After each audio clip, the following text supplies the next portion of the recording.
GK श्रृंगारको YouTube च्यानलमा हजुरहरूलाई फेरि पनि स्वागत गर्छु है। धेरै समयपछि आज चाहिँ मैले यहाँ एकदम भाइरल सामान लिएर आएको छु। यो चाहिँ अहिलेको एकदम ट्रेन्डिङको सामानहरू हो। हामीहरूले साडीमा लगाउन मिल्ने सामान हो। यो चाहिँ मङ्गलसूत्र लामोमा, अनि यो छ छोटोमा। यसलाई हाइड्रोपोते भनिन्छ। यो चाहिँ हाइड्रोपोते हो। प्राय म्यारिड दिदीबहिनीले युज गर्नुहुन्छ यो सामान।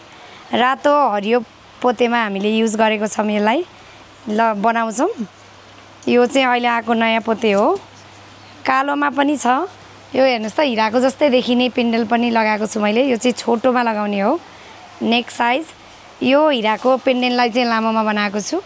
यसमा चाहिँ रातो र हरियो स्टोन छ। यसलाई चाहिँ यसरी देखाउँदा अझै स्पष्ट होला हजुरहरूलाई हैन।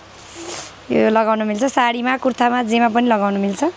हाम्रो टिकटक पनि छ है, जीके श्रृंगार सर्च गर्नु होला टिकटकमा गएर, हजुरले सजिलै हेर्न सक्नुहुन्छ। यो रह्यो सबै मङ्गलसूत्रको आइटम।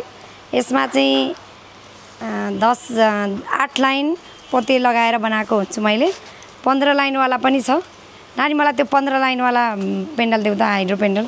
त्यो पनि म देखाइहाल्छु अहिले। हाइड्रो पोतेकै धेरै भेराइटीहरू छ। अहिले नर्मल पोते खासै चल्दैन, किनभने यो पोते खुइलिँदैन, कहिले पनि कलर जाँदैन। हजुरहरूले डेली युज गर्न सक्नुहुन्छ है। गोल्ड प्लेटेड पनि एकदम राम्रो हाई क्वालिटीको हो। यसमा चाहिँ 15 लुङ लगाएर यो कानको झुम्का सहितको पोते सेट पनि छ मसँग। यो चाहिँ हजुरहरूले साडीमा स्पेसली युज गर्न सक्नुहुन्छ है। माइली तिलरी पनि छ। यो चाहिँ प्राय माइली तिलरीको ठाउँमा लगाउनुहुन्छ दिदीबहिनीहरूले। सुनको डिजाइनमा जति पनि सामानहरू आउँछ,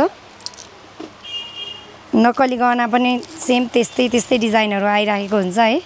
हजुरहरूले आफ्नो घरमा सुन छ भने सेम नक्कली पनि पाउन सक्नुहुन्छ। लगाएर हिँड्न डर लाग्छ भने यस्तै सामानहरू अहिले धेरैजनाले युज गर्नुहुन्छ। यसमा धेरै नै डिजाइनहरू छ।